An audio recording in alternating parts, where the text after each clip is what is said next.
Hello again, welcome to my YouTube channel.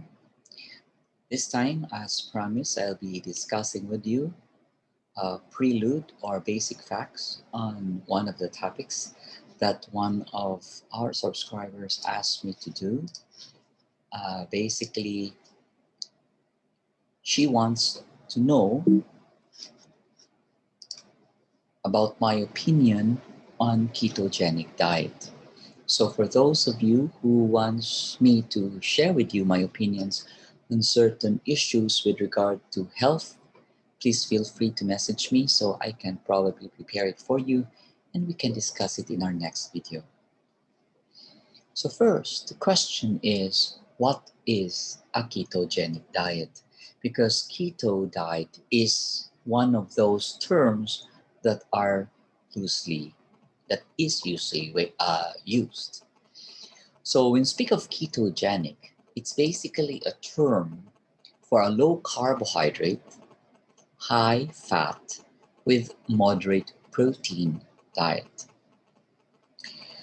So the idea here is that when you give this patient a low carb diet, you're going to get most of your calories either from the protein or from the fat, and definitely less from the carbohydrates. So the theory behind here is simple. You cut back on the carbs that are easy to digest, specifically simple sugars, because you don't want the body to be filled with sugar that will stimulate insulin and prevent ketosis from happening. So there's different kinds of keto diet. Now the classic ketogenic diet is actually the diet that has been prescribed for several decades for epilepsy. In this case, the macronutrient content of fat is around 90% and almost less than 5% of the total macronutrient content is from carbs. And what you can see here, it's a very difficult kind of diet, but since you are depriving the brain of its main fuel, which is glucose, the theory behind a ketogenic diet for epilepsy is that you less activate the brain, and therefore less activity, less seizure activity occurs. However, if you do this long term, it's going to be one of the most difficult diet to sustain for life. So the second kind of keto diet is actually, I would say, a modified form of Atkins diet, wherein you actually allow only less than 20 grams of carbs per day, suggesting that the total percent of carbs in your diet is actually 5%. Majority will be coming from the fat and 25% protein. Now, the usual keto diet that is usually propagated by a lot of our friends, touting it as a very good way to lose weight, is the so-called keto diet, where you are allowed at least 50 grams of carbohydrates. Now, the percentage of calories from fat and protein in the real-world practice of keto diet may actually vary, because most of us will actually eat a high protein, meaning steak or fish, and without realizing that we are actually increasing the protein on top of the fat. And I think the bottom line for a ketogenic diet is you should also calculate the amount of protein you take in, and most of the macronutrients should come from fat. Sometimes, therefore, what you are talking about as a keto diet may actually be just a low-carb diet, wherein you're actually allowing your body approximately 25 to 30% of calories from carbs, with protein as high as 40% and around 40% actually come fat. So these are different ways in which most of them, in general, belong to the so-called low-carb diet. So the ketogenic diet typically, therefore, should reduce your carbohydrate intake between 20 to 50 grams only per day. Majority, however, allow themselves to take 50 grams of carbs per day. Typically, this 20 grams a day to 50 grams a day of carbs is equivalent to just eating 1 to 3 slices of bread per day. And that's the only source of carbs for the day. Thereby, when we speak of a ketogenic diet, whatever variety you're in, it's plain and simple, a very low carbohydrate diet. However, what is distinctive of ketogenic diet is its exceptionally high fat content. As much as 70 to 80% of your total calories should come from fat. And there should only be a moderate amount of protein. Now, why is this so? How does ketogenic diet work? Okay, first, when you eat less than 50 grams of carbs, remember your body is used to sugar as the metabolic fuel, specifically the brain. So if you deprive the body of glucose, you continue to take in 50 grams of carbs, your sugar level drops.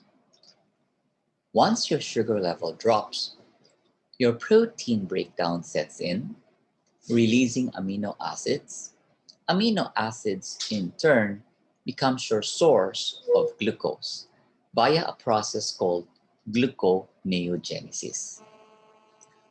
If you don't continue to take in carbs, typically within the next 3 to 4 days, when your stored glucose is fully depleted, this is what happens. The blood levels of the so-called insulin, which is the hormone that is stimulated when there's sugar, because insulin drives glucose inside the cell, also drops. Thereby, once insulin level drops because there's no more sugar, the body begins to find another source of fuel. And this is where fat breakdown starts. When you release free fatty acids in the circulation, it goes to the liver. Once it goes to the liver then produces the ketone bodies. There are 3 ketone bodies produced: the acetone, acetoacetic acid, and beta-hydroxybutyric acid. Acetone is the nail polish remover that you have, remember? And thereby, if you produce a lot of ketones, this is where you've heard that you're going to suffer from what we call as a bad breath because of the ketone breath. So typically, if you're going to follow a ketogenic diet, simply put, what are banned from your diet would be starches from both refined and whole grains, like breads, cereals, pastas, and rice. So it may be quite difficult for us in a country that is a high carb eater. But if you are determined to follow it, this is what is recommended. However, there are also some actually that we recommend as a healthier form of carbs that are also banned, because these are not so obvious sources of carbs, including beans, legumes, and of course, most of the fruits. For example, 100 grams of banana provides you around 20 grams of carbs, and therefore they are not allowed to be part of a ketogenic diet. In general, carbs are banned because they are the macronutrients that stimulates the pancreas to produce insulin, and if there is insulin on board, it prevents breakdown of fat. Thereby, you cannot produce ketosis. So what is allowed in most ketogenic diets are foods high in saturated fat. Fatty cuts of meats, your steak, processed meats like bacon, sausages, lard, butter, and of course the unsaturated fats. So if I were to advise a patient to be on ketogenic diet, unsaturated fat would probably be better than saturated fat. And unsaturated fat sources includes your nuts, seeds, avocados, and plant oils, including oily fish. True enough, studies have shown that keto diets can really make you lose weight. Why? Because of the satiety effect due to the high fat content, resulting in less craving. Furthermore, since you don't have enough carbs to stimulate the appetite-stimulating hormones like insulin and ghrelin, these hormones are reduced, and therefore your hunger hormones drop. Furthermore, ketone bodies, once it is increased in the blood, has also been shown to reduce hunger pangs. What we also know is that fat and protein foods have been shown to increase caloric expenditure due to the thermic effect of these products. But what do the studies show?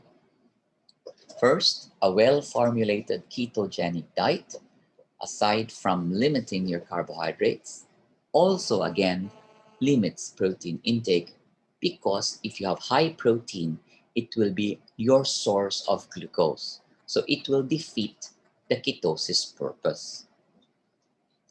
With this well-formulated ketogenic diet, studies have shown that you can experience a rapid weight loss of up to 10 pounds in 2 weeks or less. In fact, the diet also has a diuretic effect, and some effect of weight loss is plain and simple due to water loss. What is important is that when they looked at this diet plan, lean body muscle was largely spared, meaning only fat was lost. It is for this reason that moderate intake of protein is allowed. Now, as a nutritional ketosis state sustains, it has been shown that because of the increase in ketone bodies, hunger pangs subside, resulting in an overall reduction in caloric intake that helps further weight loss. So the bottom line is, from all these facts on ketogenic diet, that it is a simple, low-carb diet so far that has been proven for weight loss. It works by reducing insulin production, and as a result, allowing fat to break down, resulting in formation of ketone bodies as a source of metabolic fuel.